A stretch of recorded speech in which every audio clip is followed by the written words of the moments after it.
Thank you, Senator O'Neill. Senator Marielle Smith, remotely. Thank you, Madam Acting Deputy President. I also rise today to make a short contribution on the Financial Sector Reform Hayne Royal Commission Response Better Advice Bill. And before I begin, I just wanted to associate myself with the remarks of Senator O'Neill and acknowledge Senator O'Neill's incredible advocacy and thoughtful work in this area. She's been a true champion of reform here. Few people understand the details better than Senator O'Neill, so I do want to associate myself with her remarks. The Hayne Royal Commission made it absolutely clear that the Australian financial industry on too many occasions had failed to adequately serve its customers and in far too many cases operated against the best interests of customers. The Royal Commission rocked Australia as we knew it would. That's why we called for it. We knew how critical it was that a Royal Commission investigated these issues. And we knew that consumers and businesses were being impacted by the unscrupulous conduct of actors in this space. They were telling the government this loudly and clearly, and the government ignored them.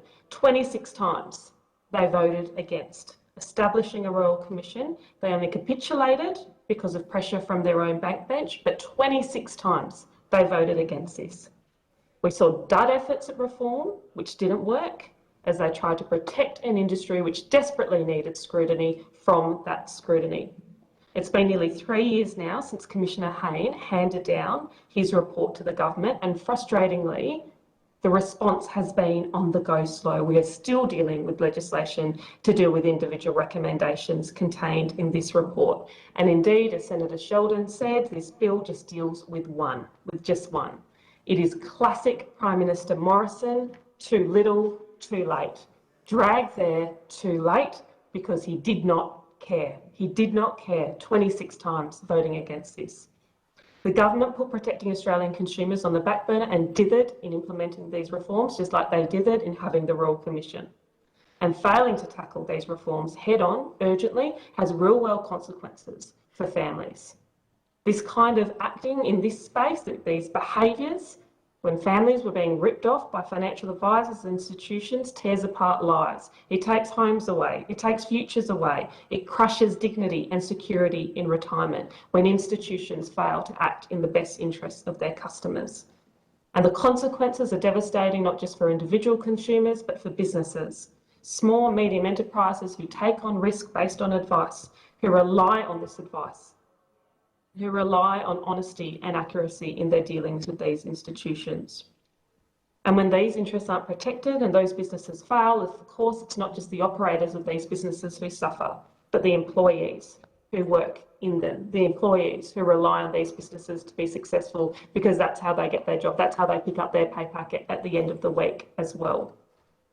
We believe that Australian families and businesses should be able to access financial services and advice confident that the law protects them from being taken for granted by bad actors.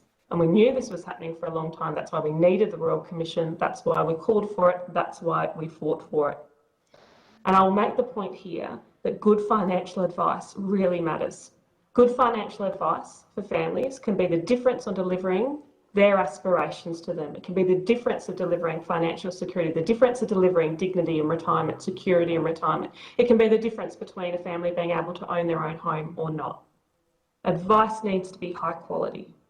It needs to be high quality, it needs to be accessible, and it needs to be affordable. And this is the challenge for government, for regulators. So we don't have a situation which we've seen where customers are getting costed out of getting advice, costed out of the support they need.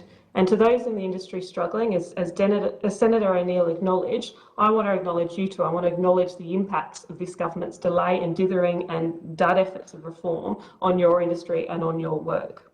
Those experienced financial advisors who we know do the right thing by their clients deserve clarity, not uncertainty, not unnecessary costs.